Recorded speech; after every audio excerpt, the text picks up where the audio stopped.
Good morning, everyone. Welcome to the Smashy Business Show. I am Ward Ahmed, and I have with me Abdul Majid.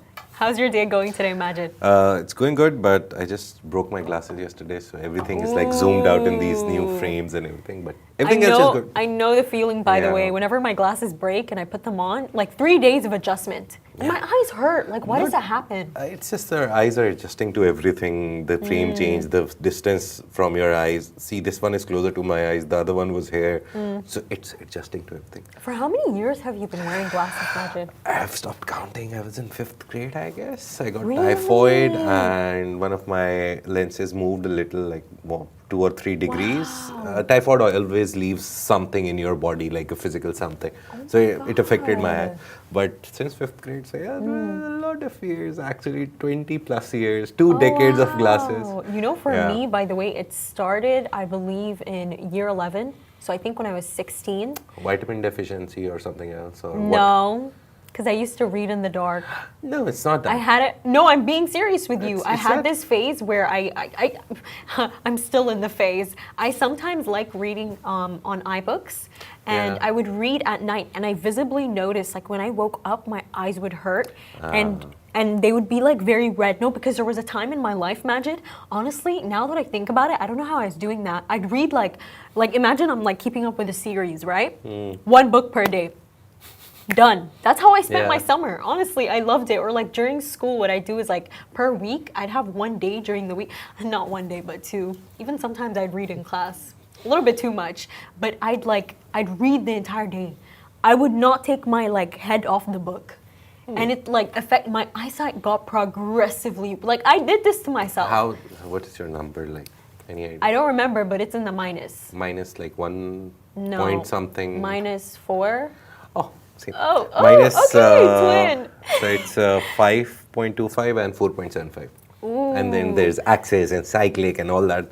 But yeah, a lot of complications. But yeah, the glasses here are very expensive as well, the market. They are. They really are. Like I could get, for 1 pair of glass and frame, I couldn't get 10 in Pakistan. But yeah, thankfully I brought like 3-4 pairs from Pakistan when I was coming here, because now I have a stable number. Me and Majid were actually just speaking about like, you know, making a good deal and how like it's really smart to, you know, try and find something and get it for a cheaper price.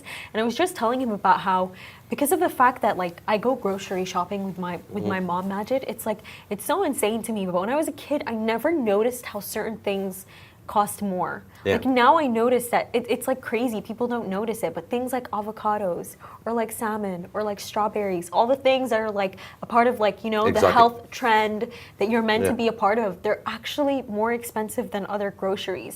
And especially nuts. Oh my God, they are expensive. They are. And I noticed. And then I'm like, you know what? I was like, I want to try and find something.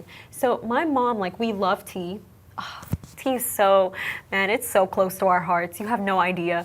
Like I have a specific order of tea I always take. Red tea with mint and hale and cloves. It's very specific, and if it's not done that way, by the way, I will not drink it. I'm just like that. And my mom, she goes to the shop in Karama to basically get a bunch of hale in like a very big bag, and she gets it for just like 5 dirhams. So one day I was like, you know what, by any chance do they sell nuts? Majid, I went in, you know, I just started picking stuff out. They had everything. They had pecans, macadamia, hazelnuts, pistachios, pistachios without the shell, with the shell, whatever. I wish I remembered the store. I promise, guys, I'll tell you the store tomorrow. But they had everything. And you know, I filled the bag. It was this big. It was this big. Majid, guess how much it cost? 10, hardly 12, 15, 20. Yeah. No, but it wasn't just this big. It was actually a lot of kgs. Yeah. I was so shocked. I was like, what? Obviously. What I've realized is the prices that are different here, because I usually buy it from Carrefour, Bayara, the brand that's everywhere here. I don't know if it's a local brand. We should find out and do a story about it, that if it is a local brand. But Bayara has a good price on I prefer cashews, almonds and all that stuff. They're very common in Pakistan. I guess the ones that you said, macadamia and all these, they're common in your area. It is a local homegrown brand. Nice. Yeah, So it's based here. Yeah, so all this stuff, usually there's always a deal on one of the nuts, Yeah. deal of the week and everything. So I usually buy the deal of the week because I can then take them and next time there'll be a Yeah. deal on pistachios, I'll buy pistachios. So I mix and match. But I get the point because once I went to, there's this shop, Aladil Trading. We did a Dreamer series on the whole video on the owner as well. And what I realized, the cost of bringing that stuff, because they're not homegrown, they're not grown in the UAE, all the nuts, Yeah. because the weather is not favorable.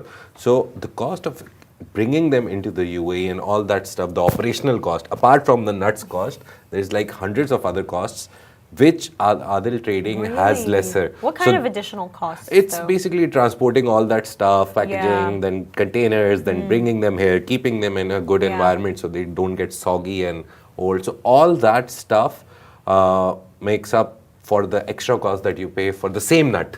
And for this very reason, Majid, I can never judge the people who aren't so healthy.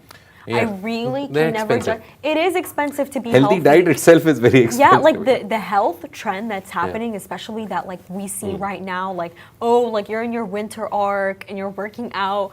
Everyone, by the way, I feel like they've all just influenced each other because of Yeah. social media.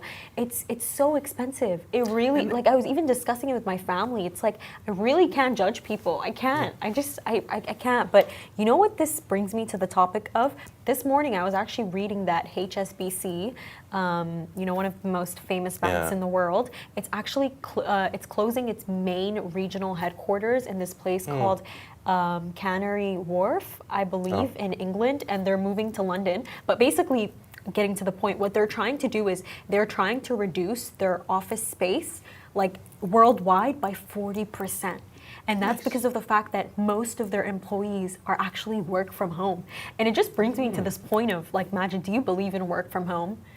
Yeah, depends how your home is. If you have a good internet connection, if you're mentally prepared for that. I guess after COVID, everyone was mentally prepared for it. But we recently saw, I guess, Love in Dubai was doing a show and I saw it on teleprompter. Yeah. But only 19% of the people in UAE wanted work from home.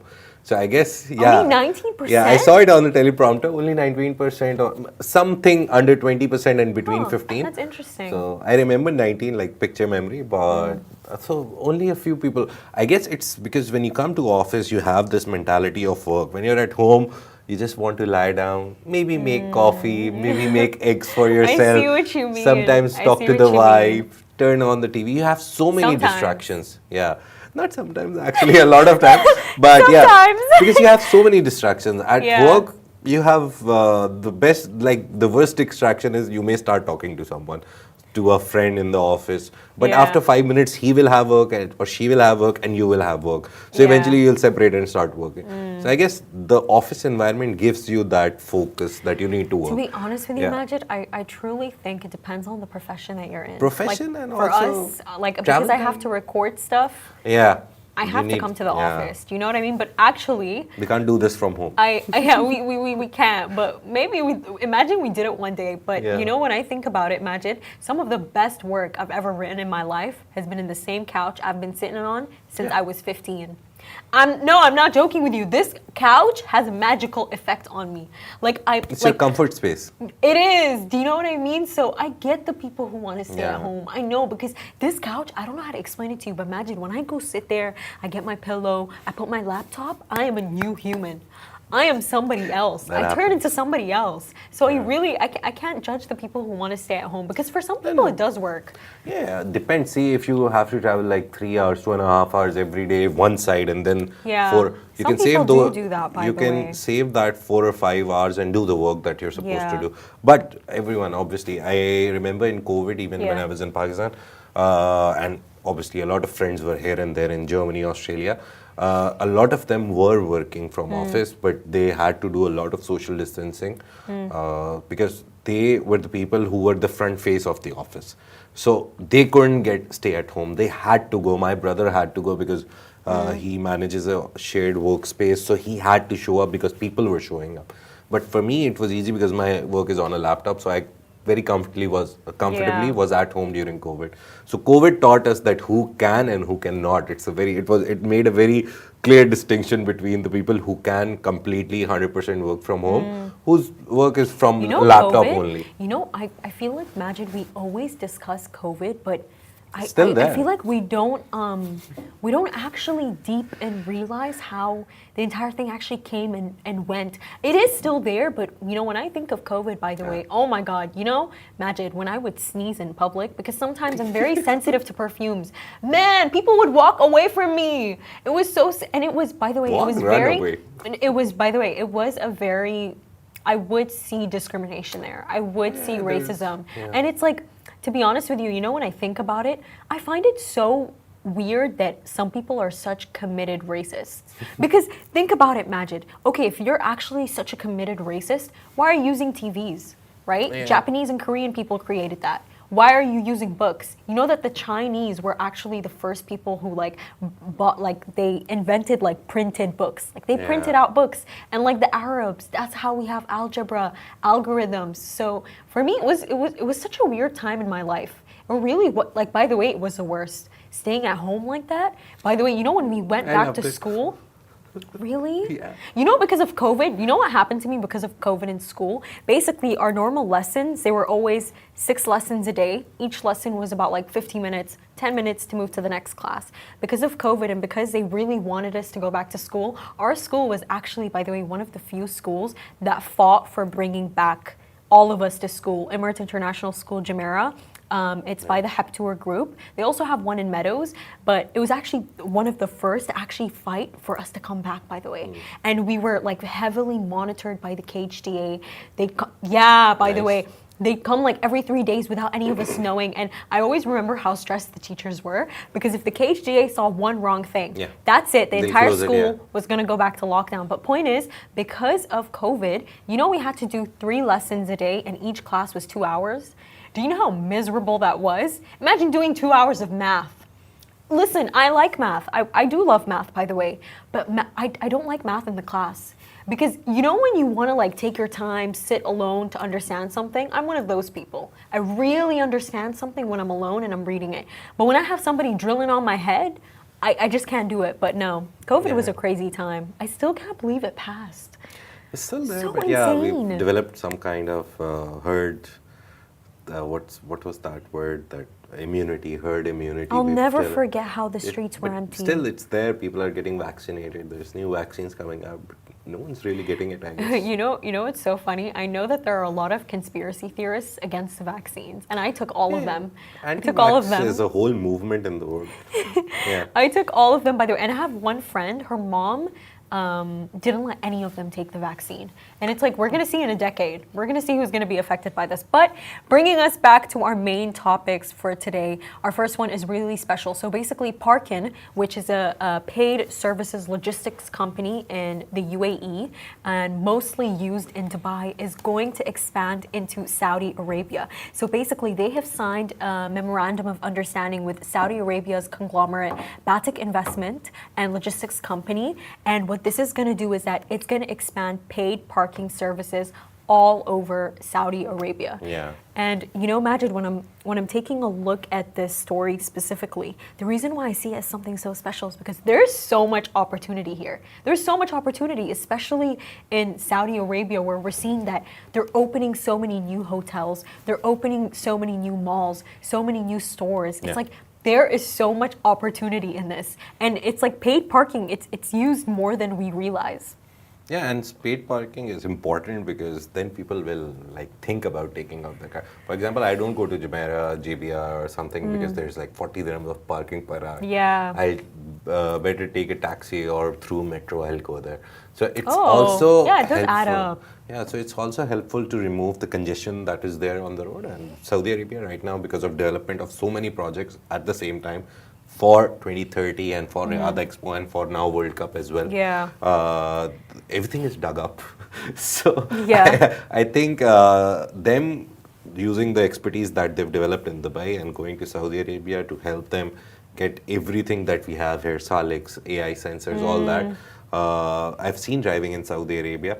It's very different from the Really? driving that we have in Dubai. It's How? actually scary. Scary? Yeah, Ooh. because here at least you have this idea that if you don't give an indicator to turn right Yeah. on like 4 lanes, you can get fined. There is a very high chance. In Saudi Arabia, someone wants Yeah. to go left, they'll just give an indicator and go left. Crossing 5 lanes, they don't care. So it's very rash driving compared to UAE. It's still way better than a lot of places, what I've seen. But more than compared to this- UAE, Yeah. it's very rash. I've never Yeah. seen it, but inshallah one day I Yeah, will. one day when you go, Well, you'll one day. realize. Honestly, I'm really It's a excited very to different visit. world. For me and for you as also, you've lived here all your life, right? I have. So when you have lived here, you think everything here is normal in the region I at do, least. I You will do. think that, oh, if I Yeah. go to Qatar, I'll see the same roads and same driving and same everything, or Saudi. But when you go there, it's a completely Yeah, for different sure environment. they're all different. I expect that, Yeah. but Majid, when I'm taking a look at the story, much more than that, there is nothing that I love more to see than two powerhouses coming Yeah. together and working together. Yeah. This is such a great sign that there are such beautiful relations between Saudi Arabia And and Dubai. And, Dubai, and we've UAE, even yeah. seen it in, when the bid for the World Cup came out for Saudi Arabia. We saw how all the royals in the Yeah. UAE actually congratulated them. So this Our is president congratulated Yeah. them, the way ruler. The main thing is the competition is there. They know. And it's very course. cutthroat, to be honest. But the only thing good about it is that in the process, both of them are growing. That's Exactly. what I like Kind of like about the it. arms race. Yeah, they don't want to like step back and say, oh no, they've done this, we can't match it. They're like, no, how do we match it? That is the first question that comes to Yeah, I my mind. completely Oh, agree they've done with this? you. Okay, how can we match Yeah. this? And go beyond this. So they set a new standard, then UAE sets a new standard. The good thing is that, yes, again, agreeing to your point, two good companies, again, and two companies from two powerhouses of the region coming Yeah. together and trying to work together on projects. It's great, to be honest. It is, of course Yeah. it is. And for our second topic for today, Egyptian fintech giant MNT-Halan, which is Egypt's first unicorn, has just launched in the UAE as part of its regional expansion. So its first offering in the UAE, Halan Advance, will provide fast, secure, salary-based financing. And what the company is trying to do is that it's trying to address financial inclusion and support undeserved communities and businesses in the Yeah. UAE. So much more than that, other than, seeing that, Egyptian finances and their companies are becoming really strong with its first unicorn. It is its first unicorn, by the Yeah. way, expanding into the UAE, but also with such a beautiful, profound purpose. I think there's nothing better than that. Majid, when I see that businesses care about the people, nothing truly touches my heart more than that. Yeah. Nothing makes me more happy than that because, I feel like, especially in the capitalist world that we live in, when you see companies doing that, it's always so impactful. Yeah, and about MNT-Halan, the interesting thing that I liked was they call themselves, MNT-Halan was created to digitally bank the unbanked. So they basically brought people who didn't have bank accounts, who didn't believe in online transactions, scared of it maybe, or just scared of the technology. How would we do it? We don't know anything about it. They actually brought all of them to Halan app, and that was like a learning lesson for people. Yeah. So it was a digital transformation for the people as well. That And if that you're not fear, using the it's bank, so real, yeah. by the way. I see it. I still have it. Really? Still- I see it in my uncle specifically. Oh. And my uncle basically, he used to work as a judge for the government here a long time ago. And I see it in him, Majid. He is so scared of spending money. But in the sense of like Online? investing, not online. Yeah, even with online procedures. I was ordering from Noon, I remember, and he noticed, okay, I stopped with my phase. I don't order a lot from Noon anymore. I think the minutes thing kind of, I don't know, it racked up my brain. But point is, me and my sister would order from Noon minutes every single day. To the point that we do it at different times. And our parents would be like, so whose order is whose? And the point is my uncle noticed and he's like, ooh, I want to order from Noon. And I was like, okay, put your card in. He's scared of putting his card in. He's like, what if I get robbed? What if I? And I'm like, that fear, it's so real, and I see it, and it's like, his children, my cousins, they're always telling me like, Ward, if there's one thing in this world you should not have, do not fear money. Money will come and go, and it will come back, and it will compound. Do not fear it. Do not fear losing it, because you will gain in surplus. Don't worry about it, because they see their dad. So that fear that you're talking about, honestly, especially Halan, like recognizing that in the region, because Arabs are very paranoid. They are sometimes very paranoid. It's not them. It's just generally human beings. Whenever there's something new, there's a change or there's a new technology. I remember internet came, everyone was like, you said you're what is still this? Yeah. I never use my phone to add any card. What? I Really? don't have any card on my phone. So you pay by cash? Cash or like the physical card that the bank has given me. I don't put anything like bank-wise on my phone. The only thing that I use, I put my account details in Noon because I had to use it. Otherwise, like GPay, Apple Pay. Yeah, I still believe there is a lot of security issues in all of this. Again, imagine, I don't carry my card with me, like ever. It's like sitting at home. Yeah, my wife also. I use Apple Pay all the time. My wife also. Okay, she never uses. But GPay, I think Android devices, Apple wins in this case. They have a very closed system. Thank you. So security-wise, they're better. Apple is better. See, I will never defend my Android to the end of the world. You would, because Apple. But Apple has a better security because it's a closed system. Android, it's an open system. Yesterday, the quantum chip that Google has created, that also increased my fears because apparently its computing power, I was reading, will take all the cybersecurity measures away. Whatever we have right now, it will change the field of cybersecurity because it's so fast. It can break anything. It can break any code. It can break any system. So that chip, if it goes into the wrong hands, so it won't. Obviously, it's a prototype. They'll develop more of it. But if someone can buy it and crack anything, they can literally hack the world right now. So that kind of thing, when you read a lot about technology, it scares you because the computing power of everything is increasing day by day. I remember the first phone I bought, funnily, it only had, how many MBs? 32 MBs of space. Now it's crazy. Yeah, imagine now every phone has at least 128, 256. And I find what I have not enough, by the way. Like my storage is not fitting. I need more. Wait, let me see how many photos I have. Honestly, let me see how many photos I have and what I'm complaining about. 15,000.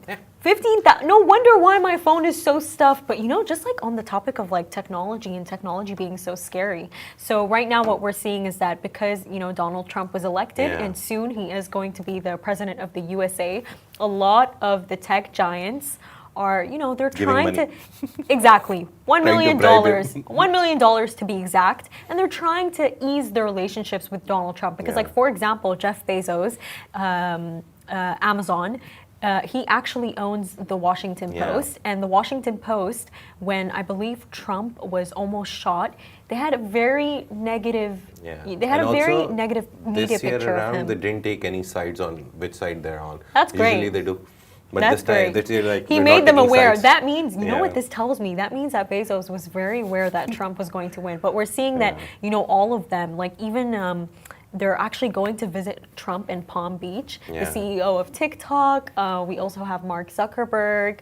Also, what's it called? Tim Cook, the CEO of Apple. So it's really interesting to see that. He's the president. They have to meet him because they it's all the operate president, out but it's of also US. the technology. Yeah. Technology is really important. I don't think he can risk to lose them. I personally think the questions that are being raised about these technologies, and Google is facing an antitrust case against them in the US. They might have to sell Chrome. TikTok is facing a divestment thing in US. Either they sell or make it local. They have to open a company locally and sell it to them, and somehow they have to work something out. So TikTok facing a near ban in US, Google nearly selling their Chrome browser. All these companies, Pavel Durov, Telegram, in country arrest in France. Every technology giant is facing some problem or the other, apart from Elon Musk. Very interesting. I wonder why. And recently, I just saw OpenAI has a case against them by Meta. It was started by Elon Musk, but Meta's Zuckerberg, they have joined. They're never going to go down, though. No, they're not going down. OpenAI wants to become a for-profit from a non-profit. So they want to earn profit now. So they're going to monetize ChatGPT. Yeah. So Musk and Zuckerberg, they don't want that to happen. I don't know why. I mean, it's already monetized because for you to get advanced ChatGPT, but right now the company says that we are a non-profit. So they want to turn into a for-profit because the last round that they raised, the biggest in the history of rounds, 6 billion, are MGX, one part of G42, you remember? G42, Core 42, yes. MGX also. They also participated in that round, and all the participants, there were reports that they wanted them to turn for profit. So the free version will be absolutely not available. Of course they're going to want them to be for profit because you're especially using it for now, free. I'm using it for free. Right? Everyone's using ChatGPT. So if they turn it for profit, and all these AI companies, the fact that they're also using ChatGPT, it's going to be profitable for everyone. But just back to our final topic for today, Microsoft has recorded very high revenues for this year. So the Microsoft UAE general manager, Naeem Yazbek, highlighted that the company had an insane amount of AI initiatives this year, starting with one of their key milestones. They had this investment deal with G42 that was worth $1.5 billion, and it was to establish tech centers for Microsoft in Abu Dhabi, and it's to actually also train 1 million individuals in AI. And partnerships with UAE leadership and global entities like MGX and BlackRock have really positioned the UAE as an AI innovation hub from what we're seeing. Majid is always telling me, like, if BlackRock is coming here, everyone's coming here. But Microsoft, in this case, was already here. And to work with G42 out of everyone, it's confirming their very strong private presence. And by the way, I truly do think, I predict it, G42, it's going to work with more tech giants. Yeah, they already are. There was this one news that I did like one and a half month ago. The biggest data center operators in the UAE, they were a private company. Now G42 owns them. Yeah. So literally anything or everything that is related to AI and is in the UAE is being either owned by G42 or backed by G42, or there is some connection to G42. Good sign, good thing that one central company will have everything, every kind of control over AI. So it will be easy to regulate and make a policy. And since it's owned by Sheikh Tanoon, he is the defense minister, he is part of the Emirati royals, he's part of the government. So it will be a very clear government policy that will regulate everything AI in the UAE. So that's a very good sign.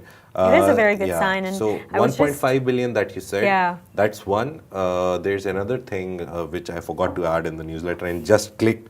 They're opening 2 data centers in Abu Dhabi, G42, with Microsoft. So Microsoft's 2 data centers will be in Abu Dhabi. And BlackRock is opening the regional headquarters soon too. All of them are coming together all at once. But I was just telling Majid this before the show. I've actually personally previously met the COO, the Chief Operating Officer of Microsoft, Mayth al-Suwaidi, and she's the COO for the UAE's Microsoft. And this woman is truly, truly so humble. Honestly, if you sat beside her, you never know that. By the way, I did not even know, and I remember when my best friend told me, I still could not believe it because she was so humble and she was really sweet. And you know what I noticed, Majid? How people like actually get into tech careers. I've really noticed this trend, by the way. They first work for a consultancy company. It's like you may have a degree that has nothing to do with tech whatsoever, but like if you manage to get into McKinsey, Deloitte, PwC, JP Morgan, what actually happens is right after that they go take on tech roles. That's really I've seen it because basically what I've learned is that when you're somebody who works in consultancy, I have a really close friend of mine. She worked for BCG, and she said that when you work for and she only worked there for 2 years. She said that they teach you absolutely everything. it's such a high intense environment, but they teach you absolutely everything to the point that you can venture into whatever industry that you want to get into. It's like the marketing and PR agencies. So when you start a career, it's said that always go to a marketing and PR agency, see the agency life, because they'll teach you everything. They'll make you work 100 hours a week. You won't have a life. But after 4 or 5 years, after getting so many clients and working with so many clients, then you will go to the client side. Some client may pick you from an agency. Oh, I like this person, I'll hire them in-house. So it's a very nice way of like transitioning from the agency side to the client side. Likewise, the example that you gave, most probably it's like that. When you're with a consultancy, you'll be working with multiple clients or one big client or something of that sort. Yeah. And then when you move to like one of the clients, one tech giant, I guess you'll become big. That's like the career path that I've seen a lot here. So I guess it's a good career path, good lesson into how to build a career path here. And just on like a last note for the show today, I just wanted to tell you this saying that my mom gave me, Majid, when I was just talking to her. I was telling her all my dreams and like what I want to happen, and she went like, you know what, like good on you. And she said this Arabic saying of من التحشقي أحشقي القمر ومن التركبي أركبي الجمل. Basically, when you love the moon, and when you climb a camel. Do you see what I mean? Do you see what she was saying? So always reach for the stars, basically, go for the highest amount of anything. And I always like to say this. I hate complainers, Majid. It's like, yes, it's okay to say like, okay, this didn't work out, but people who constantly complain, like, don't complain, more of speak of the good and try to like, try to envision a higher self for yourself, really. Like, honestly, by the way, Majid, it brings me goosebumps to imagine this. 2 years ago, this was not 2 years ago. This was this July. I don't know why it's such a long time ago to me, but basically when I used to work at Lush, I worked there for 1 year and 8 months. I did stay a while because I really loved it. I did like other freelance jobs on the side, but that was my main hustle. And I remember when I used to be there, I used to always tell my coworkers this, by the way. I'd be like, guys, my dream is to be a journalist. And honestly, by the way, when I was saying it, okay, yes, I was saying it. I was excited to even admit it. But in my brain, I'm like, girl, we all know that ain't happening with the degree you're doing. I'd always tell myself that. And it's funny, that when I actually started working here and I started doing the Smashy Business Show, what ended up actually happening is a lot of those coworkers, by the way, they subscribed. They subscribed to Smashy TV, and they're like, remember when you were saying this at work? So it's like when you speak of yourself and when you speak to the universe itself, always speak highly and always go for the highest thing. And eventually you'll get it. Yes. Manifestation. I never manifested the career in journalism, but here I don't think I manifested it. I just think it's more of it's a positive outlook. And if you have that positive outlook and you're anyways going after it, when the opportunity will actually come up, you'll see the potential in it. I don't remember who I was having. I think it was KSA I was having this conversation with, but it was like not everyone sees the potential in certain things. Yeah. Like an opportunity, by the way, could come to me and my sister. My sister would be like, no, immediately. But I always, by the way, that's my mantra, Majid. I never say no. Like, I'm not saying that I'm the most hardworking person in this planet. I'm just one of those people who, if you like tell me right now, Ward, here you go, I never say no. I don't know if I should be, drawing limits or drawing boundaries, but I just never say no. Because to me, everything is like, you got to be at the right place at the right time. Like, what if something crazy happens? You know what I mean? Like, I remember there was this one shoot that I went to. It was for SAS Properties. It was absolutely beautiful. It was very late night. And that day, I'd done a lot of work and I was tired. But Majid, I said yes. And I went. And guess what? I met Lujain Umran. Nice. Like, that is a TV presenter that I admired since I was a kid. So just on today's mantra, never say no, say yes to everything. I disagree with it, but no, we'll have that discussion someday. I do. Next show tomorrow morning. But say no sometimes. Thank you so much for watching, everyone. This is Smashy Business Show, a Smashy Business production under the Augustus Media Podcast Network. You can find our newsletter on Smashy TV, and you can follow us on X, LinkedIn, and Instagram and YouTube. Thank you so much for watching. Bye-bye.